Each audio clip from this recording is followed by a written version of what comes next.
a teacher humiliates a student by cutting her afro, not knowing her father is the new principal. His investigation reveals the teacher's sinister affiliations, leading to a shocking discovery that puts the entire school at risk. Welcome to Podcast Stories.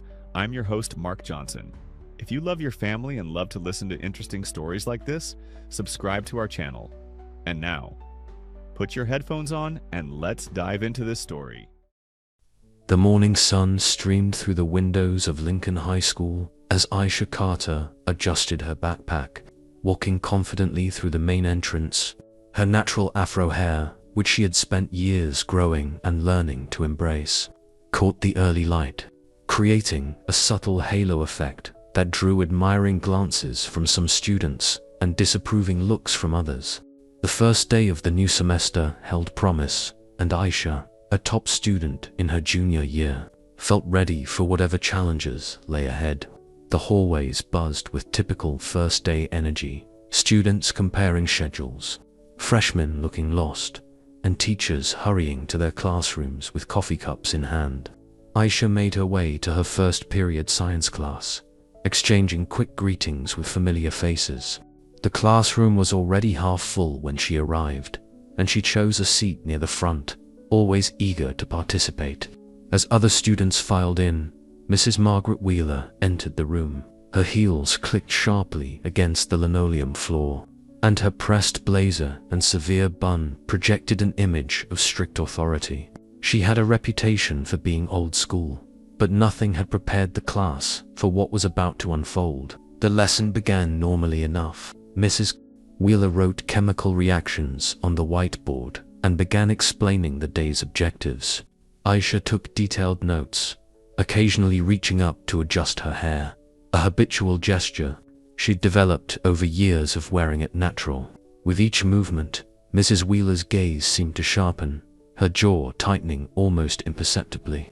20 minutes into the class, while Aisha was answering a question about catalysts, Mrs. Wheeler suddenly stopped mid.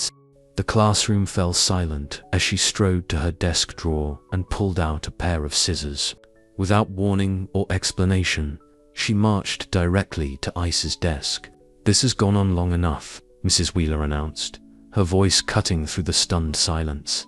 "Your hair is a distraction to the entire class. We cannot conduct proper science education with this sort of disruption." Before anyone could react, Mrs. Wheeler grabbed a section of Aisha's hair and began cutting. The sound of scissors slicing through her carefully maintained curls echoed in the silent classroom.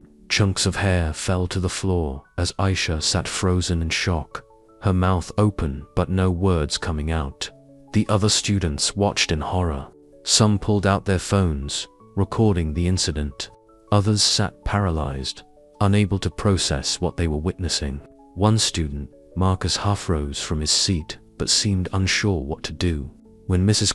Wheeler stepped back, satisfied with her handiwork, Aisha's hair was brutally uneven, sections completely missing while others remained intact.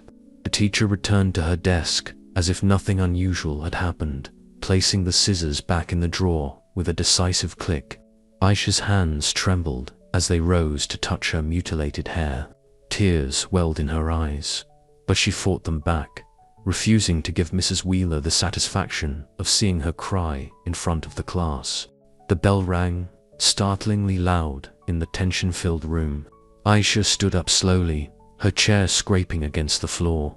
The sound seemed to break the spell of silence that had fallen over the classroom. She grabbed her backpack, turned, and walked out of the room with as much dignity as she could muster. As soon as she cleared the doorway, her carefully maintained composure crumbled. Tears streamed down her face as she ran toward the nearest bathroom. Behind her, the classroom erupted into chaos. Students began talking all at once, some calling out to Aisha, others confronting Mrs. Wheeler. But Aisha couldn't hear any of it over the rushing in her ears. Her entire world had narrowed to the feeling of her destroyed hair and the burning shame and anger that coursed through her body. In the bathroom, Aisha finally looked at herself in the mirror. The reflection showed more than just ruined hair. It showed a violation of her identity, her culture, and her basic right to exist as herself in a space meant for learning. As she stared at her reflection, her phone buzzed in her pocket.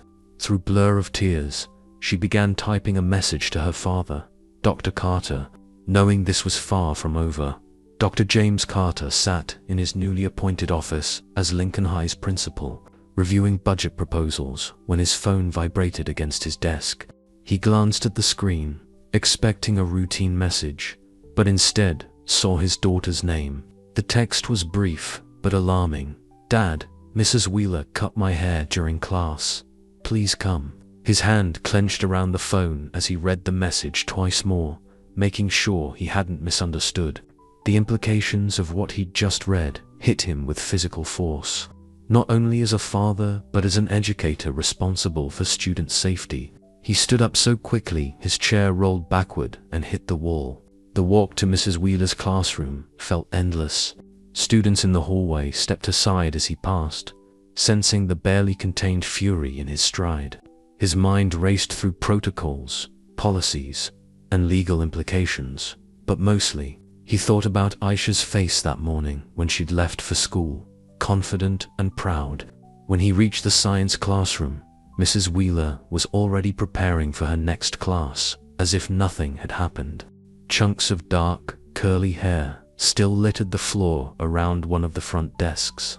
The sight stopped him in his tracks, making the situation horrifyingly real.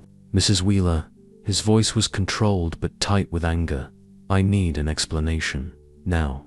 Margaret Wheeler turned, her posture defensive, but her expression remarkably calm. "Dr. Carter, I was just maintaining order in my classroom. Your daughter's hair was causing a disruption to the learning environment. I took necessary action to address the situation." "Necessary action?" Dr. Carter's voice rose slightly. "You assaulted a student. You violated her bodily autonomy. You destroyed her property.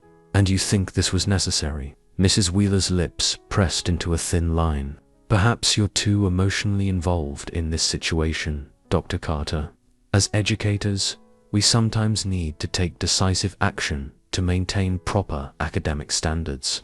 Your daughter's hair was becoming a symbol of defiance, encouraging other students to challenge our traditional values."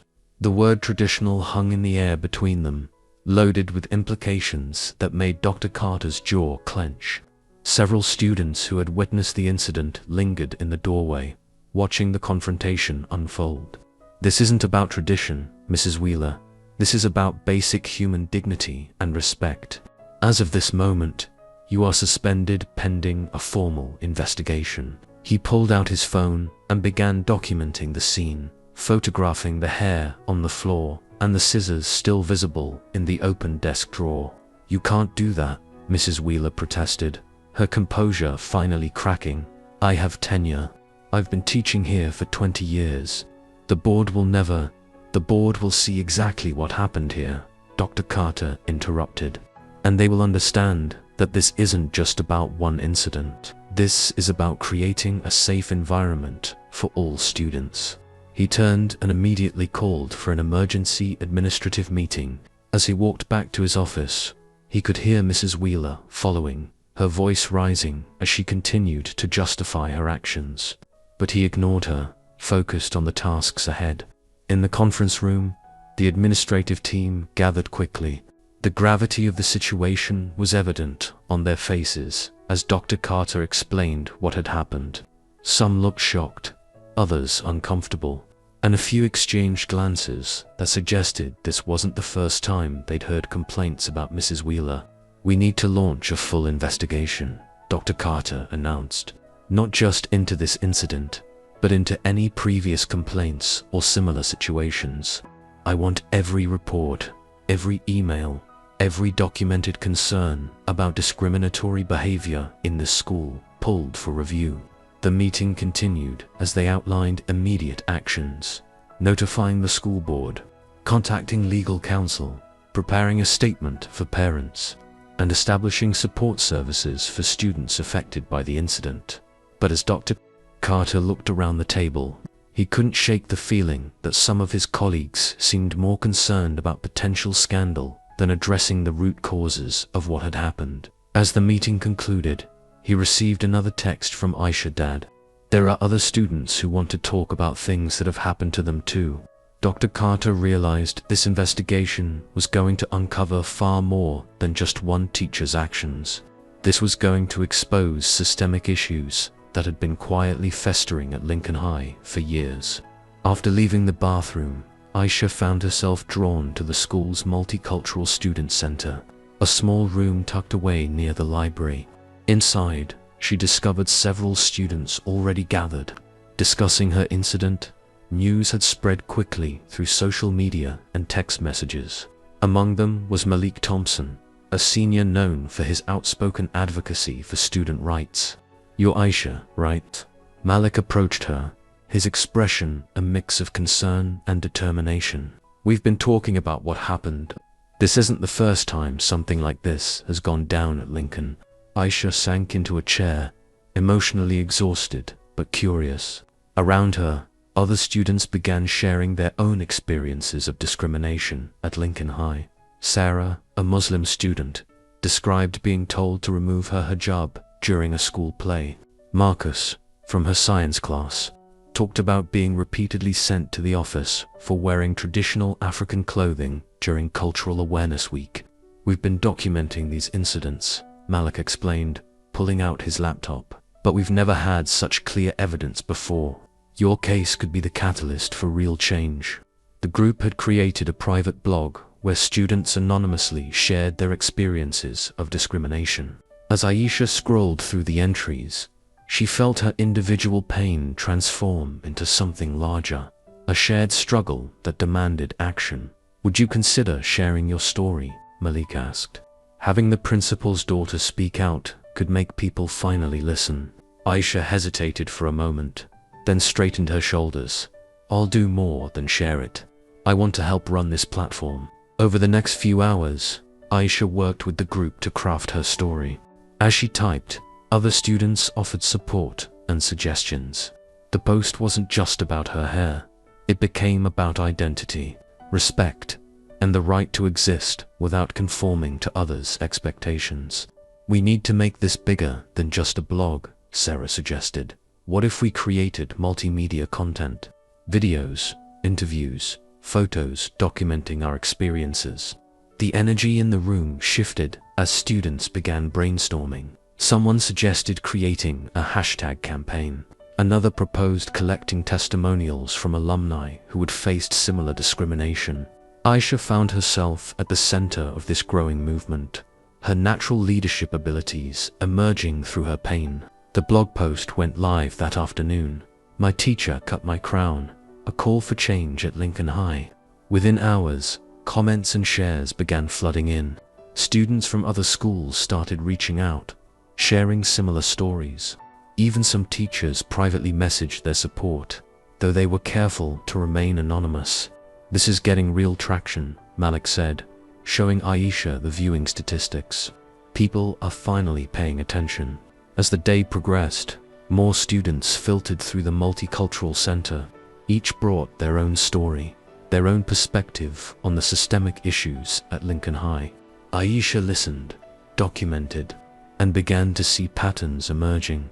Certain teachers' names appearing repeatedly, specific policies that seemed to target particular groups. The blog evolved into a living document of student experiences. They created categories: dress code, discrimination, cultural insensitivity, academic bias, and religious intolerance. Each entry was carefully documented with dates, witnesses, and any available evidence. Some sympathetic teachers began quietly visiting the center during their free periods.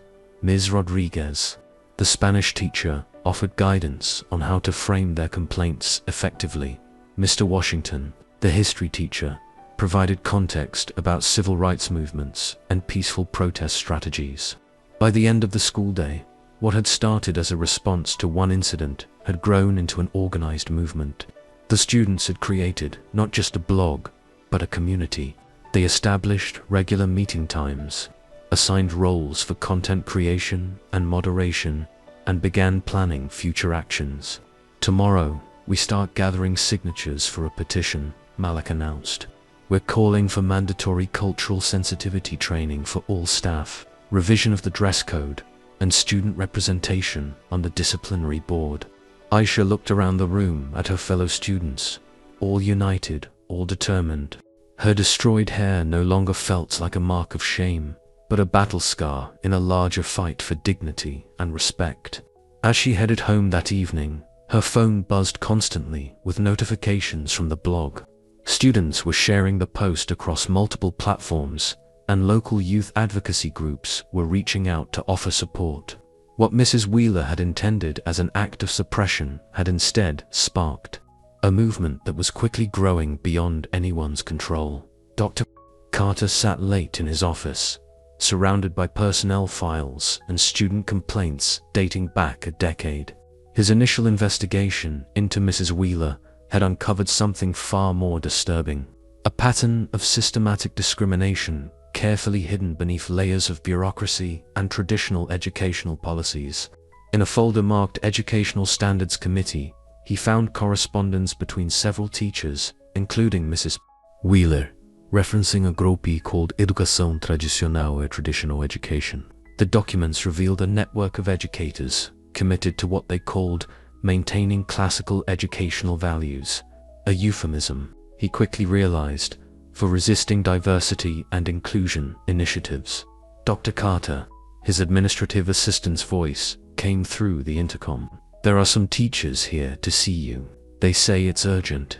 When he opened his office door, he found 5 teachers waiting, all members of the committee he'd just been reading about.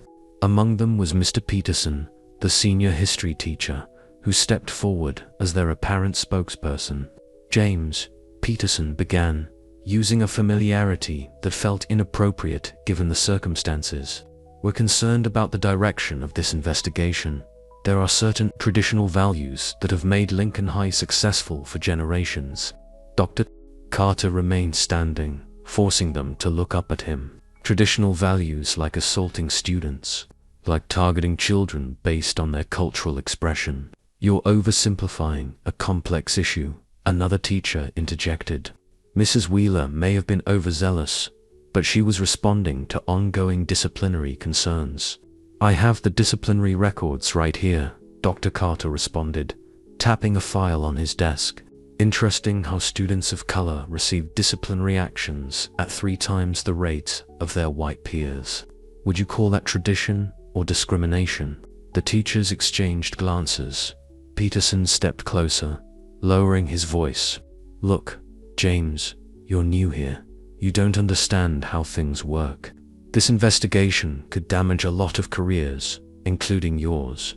The board has always supported our educational philosophy." The threat was clear, but Dr.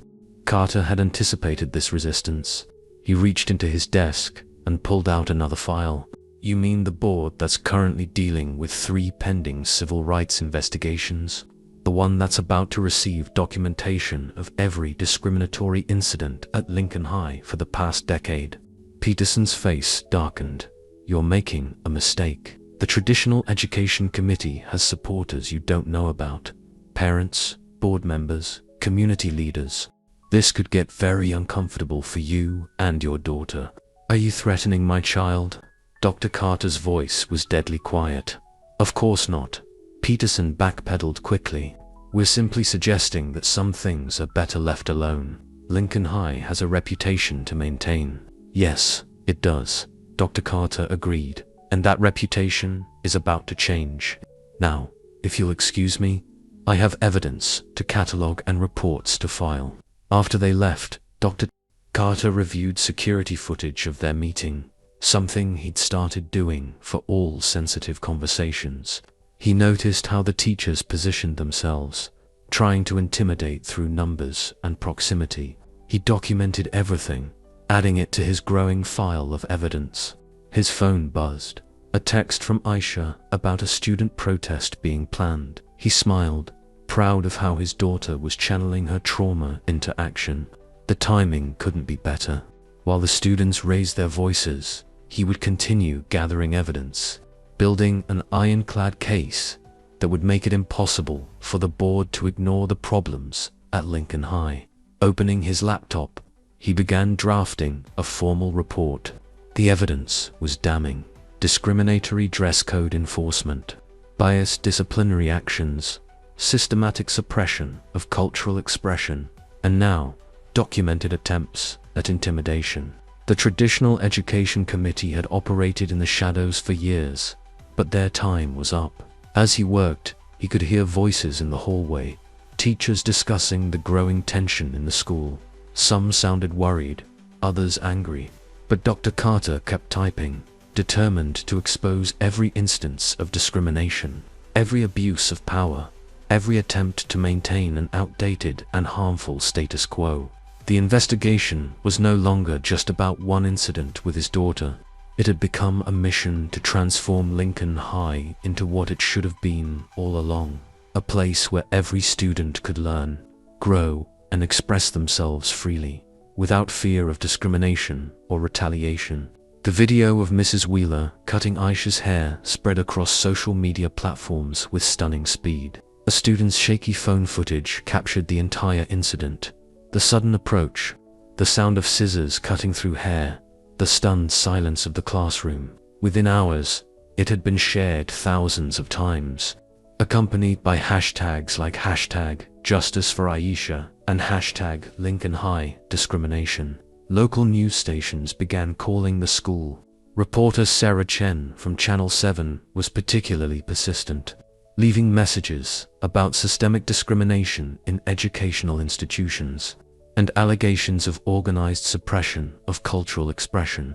The school's communications office, overwhelmed by media inquiries, struggled to maintain its usual policy of no comment. Dr. Carter, his secretary, interrupted a morning meeting. "The superintendent is on line 1. He says it's urgent." The conversation was tense from the start. "This needs to go away, James," Superintendent Williams said, his voice strained. "The board is receiving calls from major donors threatening to withdraw their support. We need you to issue a statement saying this was an isolated incident that's being handled internally." "With all due respect, sir," Dr. Carter replied, "I won't lie to protect the people who enabled this discrimination. The evidence I've uncovered suggests this goes far beyond one incident. Evidence that could damage the reputation of one of the state's most prestigious public schools. Think about the implications, James. College acceptances, funding, property values in the district. Everything could be affected." As if to emphasize the superintendent's point, Dr. Carter's email pinged with a message from the Parents Association. They were demanding an emergency meeting to discuss recent disruptions to the educational environment. The coded language wasn't lost on him. Meanwhile, Aisha's story had caught the attention of civil rights organizations. The National Association for the Advancement of Colored People, NAACP, released a statement condemning the incident and offering legal support. Social justice influencers shared the video, bringing national attention to Lincoln High. The pressure from above intensified. Board members began calling, their messages growing increasingly urgent. "Dr. Carter, we need to contain the situation," one board member insisted. "Perhaps we could reach some sort of settlement with your family. Keep this out of the courts." But it was too late for containment. Students had organized a peaceful protest for the following day. Permission slips weren't submitted, proper channels weren't followed, but trying to stop it would only make things worse. Dr. Carter could see students making signs through his office window. "My culture is not a distraction. Education without discrimination. Our hair, our choice." The Traditional Education Committee members made one last attempt to control the narrative. They circulated an email suggesting that Mrs. Wheeler had acted out of concern for laboratory safety, and that the incident was being misrepresented by activists with an agenda. The email leaked almost immediately, adding fuel to the growing fire. Local businesses began taking sides. The owner of Carter's beauty supply store, no relation, offered free hair care products to any Lincoln High student who felt discriminated against. Meanwhile, some longtime school donors publicly defended the traditional values they'd always supported at Lincoln High. As evening approached, Dr. Carter received an unexpected ally, Mrs. Wheeler's predecessor, a retired science teacher named Dr. Robinson contacted him with years of documented complaints about the Traditional Education Committee. "I tried to fight them," she wrote, "but they were too entrenched. Maybe now, with everything public, something will finally change." The protest was scheduled for tomorrow morning. Security cameras showed students staying late, preparing banners and organizing meeting points. Some teachers volunteered to supervise, ensuring student safety. Others submitted their resignations, unwilling to face what was coming. Dr. Carter worked late into the night, preparing for every possible scenario. He coordinated with local police to ensure protest security, drafted statements for various potential outcomes, and documented every pressure attempt from above. The system that had protected discrimination for so long was facing its most serious challenge, and he was determined to see it through. As he finally prepared to leave, he received one last email from Aisha. Attached was her speech for tomorrow's protest, asking for his feedback. Reading it, he felt a surge of pride. His daughter had transformed her pain into purpose, her humiliation into hope for change. Tomorrow would be more than a protest. It would be a reckoning. The morning of the protest dawned with an electric atmosphere. Students arrived early, carrying signs and wearing traditional cultural dress in solidarity. The school's front lawn transformed into a sea of diverse expressions: afros, braids, hijabs, traditional clothing from various cultures, all worn proudly in defiance of the discrimination they'd faced. Security guards stationed themselves at strategic points, following Dr. Carter's careful instructions to protect student safety while not intimidating protesters. Local news vans lined the street, cameras rolling as students gathered. The crowd was clearly divided. Most students clustered around the protest organizers, while a smaller group, including children of some Traditional Education Committee members, stood apart. Some holding counter-protest signs, reading "Maintain standards" and "Rules are rules." Aisha stood at the base of the school steps, surrounded by the student diversity group. Her partially shorn hair was now wrapped in a colorful head wrap, a symbol of both resistance and resilience. Malek helped set up a portable microphone system, while other students distributed water bottles and arranged themselves in organized lines, just as they'd practiced. "Are you ready?" Malek asked Aisha, adjusting the microphone stand. She clutched her speech notes, hands trembling slightly. Through the crowd, she could see her father watching from the school entrance, maintaining his professional distance while providing silent support. The sight gave her strength. Tension mounted as Mrs. Wheeler's supporters arrived, including several longtime teachers and parents from influential families. They positioned themselves directly opposite the main protest group, creating an uncomfortable divide in the crowd. Mr. Peterson moved through their ranks, speaking quietly to people, occasionally pointing toward the media presence. The situation grew more charged when a group of alumni arrived, carrying photographs of their own experiences with discrimination at Lincoln High. Their presence added weight to the protest, showing that these issues stretched back through generations of students. "They're trying to destroy our school's reputation," one parent shouted, her voice carrying across the crowd. "This is about maintaining academic excellence. Excellence doesn't require erasure." A student shot back, triggering a wave of supportive chants from the protesters. Dr. Carter watched the scene unfold, ready to intervene if needed. He'd positioned staff members throughout the crowd, all communication through earpieces, prepared for any escalation. The local police maintained a discreet presence at the periphery, as arranged. As Aisha stepped up to the microphone, a sudden hush fell over the crowd. Even her opponents seemed curious to hear what the principal's daughter would say. She unfolded her notes, looked out at the sea of faces, supporters and opponents alike, and took a deep breath. Behind her, the diversity group began a soft, rhythmic drumming, creating a heartbeat-like backdrop for her words. Students raised their phones to record, social media live streams activated, and news cameras zoomed in. This moment would define not just the protest, but the future of Lincoln High. The counter-protesters tried to create disruption with coughs and muttered comments, but they were quickly drowned out by supportive students. Unity emerged among the protesters. Students who had never spoken to each other linked arms, creating a human chain of solidarity. In his position near the entrance, Dr. Carter noticed something unexpected. Some teachers who had initially stood with the opposition began drifting toward the center, then the protest side. The numbers were shifting, the balance of power visibly changing as Aisha prepared to speak. A group of students spontaneously began humming, "Lift every voice and sing," the Black national anthem, creating a powerful moment that silenced even the most vocal opponents. The harmony spread through the crowd, a manifestation of the unity they were fighting for. As Aisha finally raised her head to begin her speech, the morning sun broke through the clouds, illuminating the scene. The symbolism wasn't lost on anyone present. Light breaking through darkness, truth emerging from shadow, change arising from confrontation. Dr. Carter watched his daughter transform from a victim to a leader before his eyes, ready to address not just her school, but through the media presence, the larger issues of discrimination in education. The protest had become more than a response to one incident. It was becoming a movement. "My name is Aisha Carter."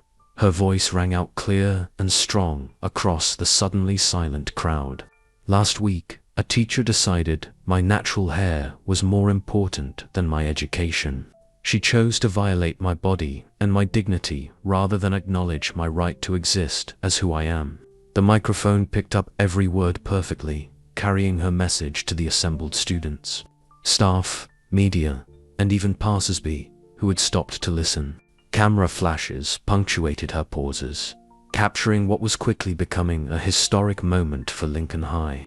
"But this isn't just about my hair," Aisha continued, her confidence growing. "This is about every student who's been told to be less themselves to fit someone else's definition of appropriate.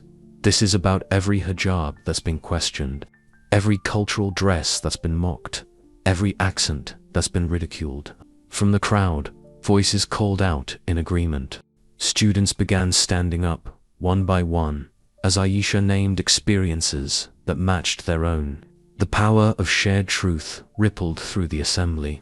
"We've discovered documents proving that this discrimination isn't random, it's organized, it's intentional. A group calling themselves the Traditional Education Committee has been working to maintain what they call standards. But their standards have nothing to do with education and everything to do with suppressing our identities." At this revelation, several teachers in the opposition group visibly paled. Mr. Peterson attempted to interrupt, stepping forward with a raised hand, but the crowd's energy drowned out his protests. "We have the receipts," Aisha declared, her voice strengthening. "Years of documented discrimination, hundreds of student testimonials, internal emails exposing their agenda. But more importantly, we have our truth, our dignity, and our determination to create change." The crowd erupted in cheers. Even some parents who had arrived opposing the protest were now listening intently, their expressions thoughtful rather than hostile. As Aisha spoke, Dr. Carter's phone buzzed continuously. Local news stations were broadcasting live. Social media engagement was exploding. A representative from the Department of Education was requesting an urgent meeting. The story had broken containment, becoming impossible to ignore or suppress. To the administration, to the board, to everyone watching, Aisha's voice took on a new intensity. "We demand change. We demand mandatory cultural sensitivity training. We demand revision of discriminatory policies. We demand representation in decision-making processes. But most of all, we demand the right to be ourselves, without fear of punishment or humiliation." The response was immediate and overwhelming. Students began chanting, "Change now, change now." The rhythm of their voices built into a crescendo that seemed to shake the very foundations of Lincoln High. During her speech, something unexpected happened. A group of teachers, led by Ms. Rodriguez, walked away from the opposition group, and stood behind Aisha in solidarity. This visible shift in allegiance sent a powerful message about where the future of Lincoln High was heading. "They tried to silence us," Aisha concluded, her voice thick with emotion but unwavering. "They tried to shame us. They tried to make us invisible, but we are done being silent. We are done being ashamed. We are done being invisible. Today, we stand together, and we will not stop until Lincoln High becomes a place where every student can thrive, where every identity is respected, and where education means growth, not suppression." As she finished speaking, the crowd's reaction was deafening. Students surged forward to embrace her. Parents who had arrived skeptical were now nodding in agreement. Even some board members present couldn't hide their moved expressions. In the midst of the celebration, a local news reporter managed to reach Dr. Carter. "Will you be making a statement about these allegations?" she asked. Microphone extended. "No comment needed," he replied, looking at his daughter with pride. "The students have said everything that needs to be said. Now it's time for action." The protest had transcended its original scope, becoming a watershed moment in the school's history. As the crowds continued to cheer and reporters scrambled to file their stories, it was clear that Lincoln High would never be the same. The administration called an emergency assembly for the following morning, converting the gymnasium into an impromptu town hall. Students, teachers, parents, and community members packed the bleachers, while news cameras lined the back wall. The tension from yesterday's protest still lingered, but it had transformed into something more purposeful. Principal Carter stood at the podium, surrounded by board members who had flown in overnight for damage control. The traditional education committee members sat in a tight cluster, their usual confidence noticeably dimmed after yesterday's exposure. Margaret Wheeler was conspicuously absent, having submitted a medical leave request that morning. "Before we begin," Dr. Carter announced, "Aisha Carter has requested to address the assembly. Given that her experience catalyzed these events, the board has agreed to hear her testimony first." The opposition tried one last maneuver. Mr. Peterson stood up, straightening his tie. "With all due respect, Dr. Carter, there are proper channels for student grievances. This assembly should focus on maintaining order and returning to normal operations."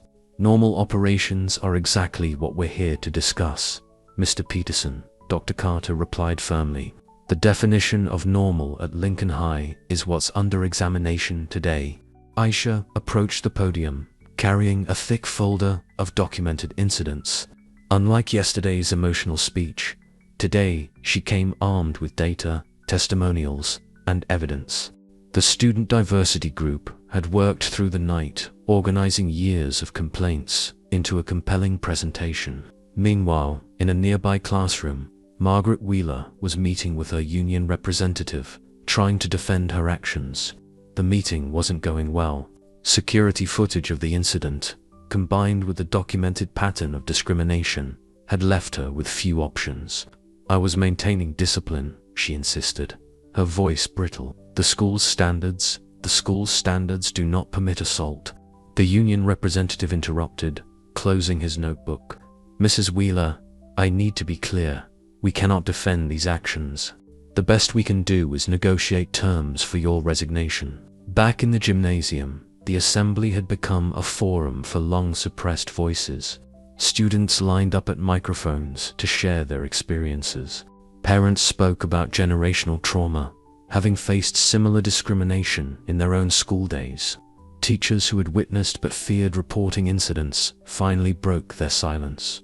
The traditional education committee members watched their influence crumble as speaker after speaker exposed their tactics. Mr. Peterson attempted to leave midway through, but was stopped by a board member. "You'll want to stay for this," she said quietly. "Your presence is required for the upcoming vote." By noon, the assembly had transformed into an impromptu policy review session. Students and teachers worked together in groups, drafting proposals for immediate changes.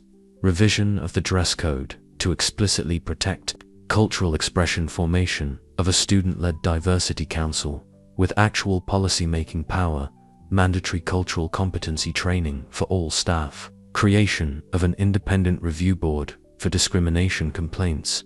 The board members, watching public opinion shift dramatically and facing pressure from state education officials, knew they had to act.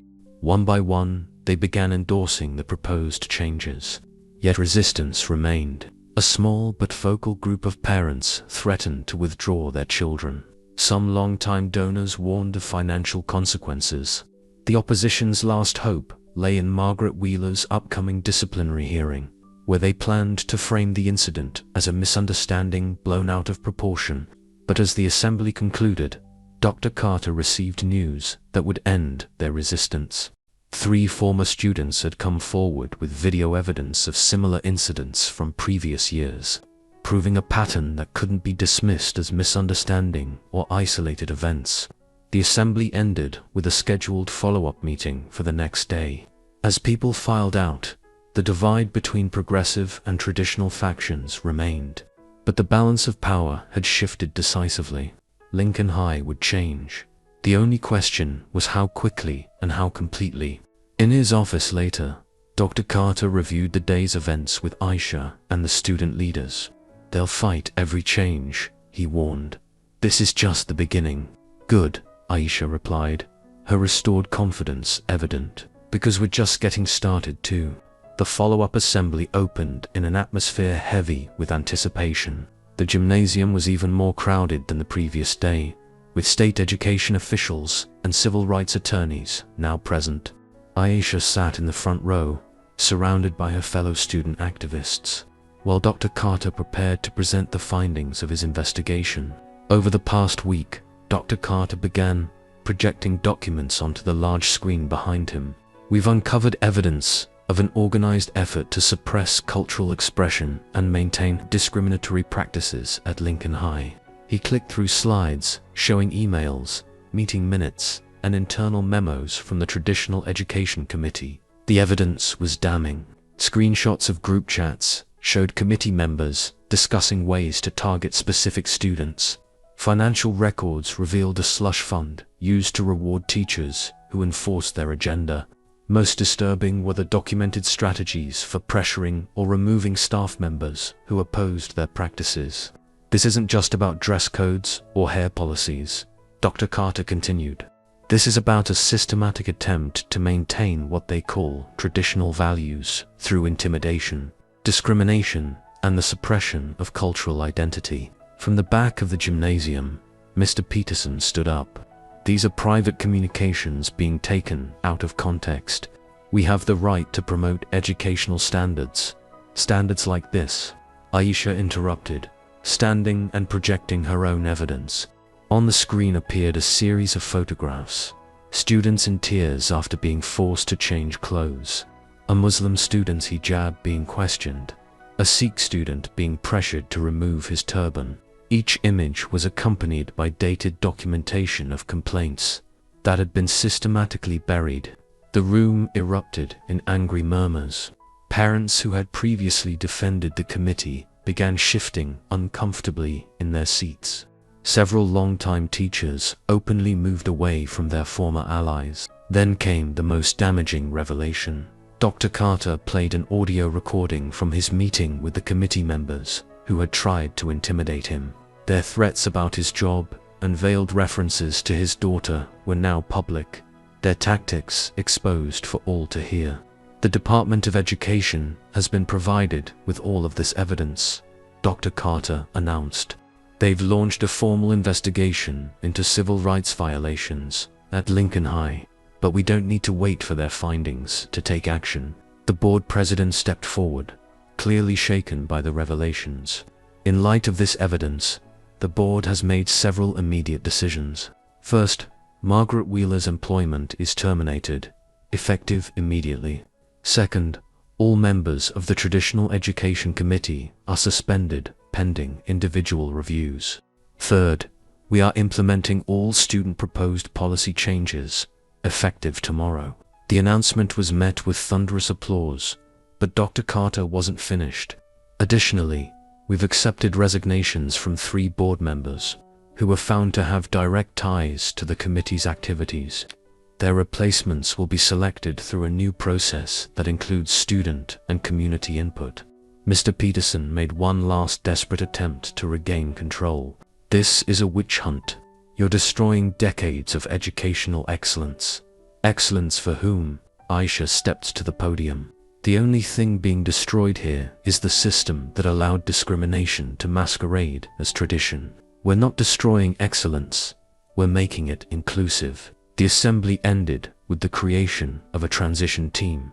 Students, teachers, parents, and administrators working together to implement the new policies. The traditional education committee's remaining supporters quietly filed out, their influence finally broken. As people began leaving, Dr. Carter received an urgent message. The State Education Board was expanding their investigation to other schools in the district. Lincoln High's revelation had sparked a broader examination of discriminatory practices in education. "We did it," Aisha said quietly, standing beside her father. "No," he corrected her, looking at the diverse group of students and teachers already gathering to plan next steps. "We're just beginning to do it. Real change takes time and constant vigilance." The gymnasiums slowly emptied, but the energy of transformation remained. Lincoln High would never be the same, and that was exactly the point. 1 month after the protests, Lincoln High had transformed.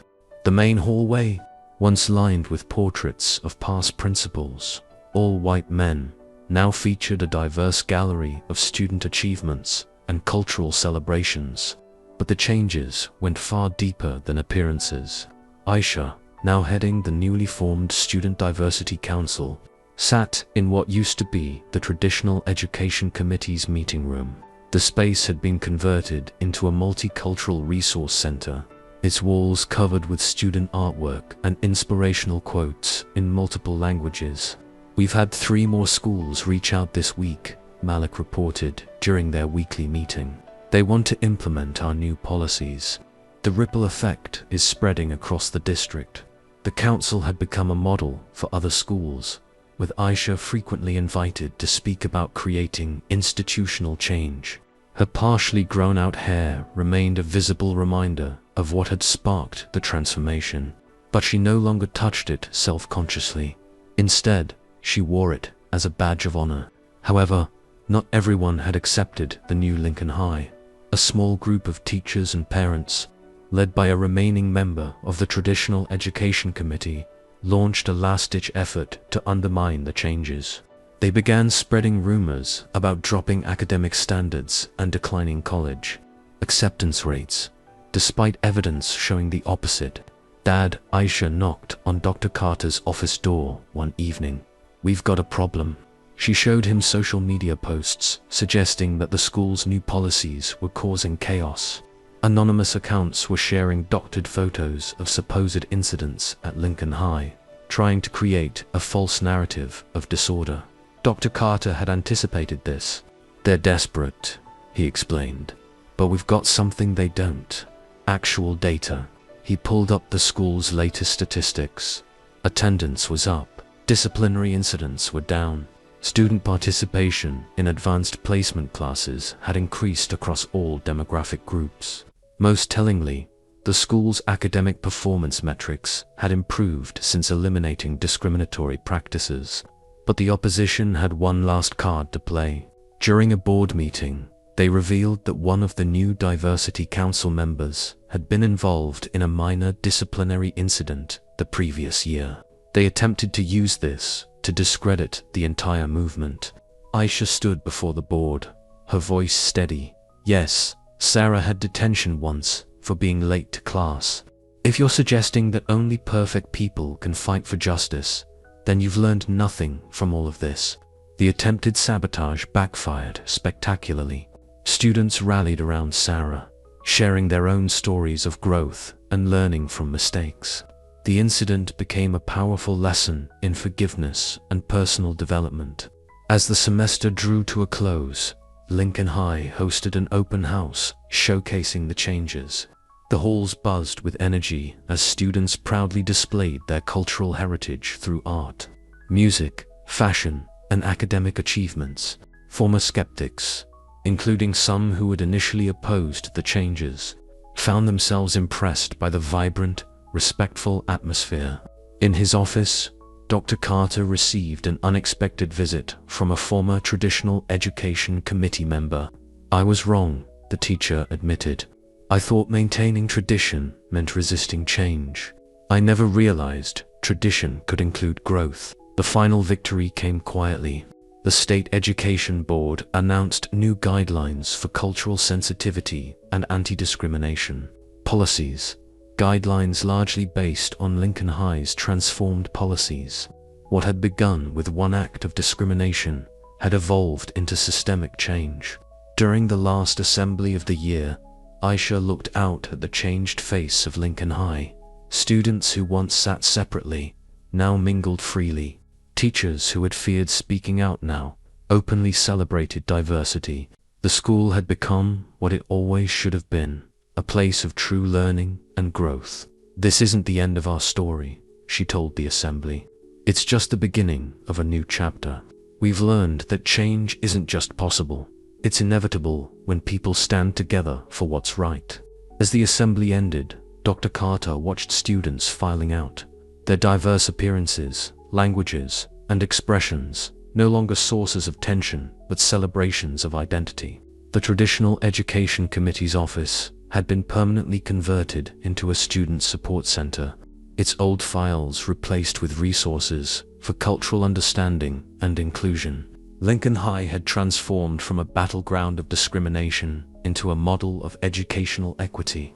The path hadn't been easy, and challenges remained, but the school would never again mistake uniformity for unity or tradition for truth. The bell rang, signaling the start of a new day at the new Lincoln High, a school where every student could truly be themselves, where education meant growth rather than conformity, and where one brave stand against injustice had sparked a lasting revolution in educational equality.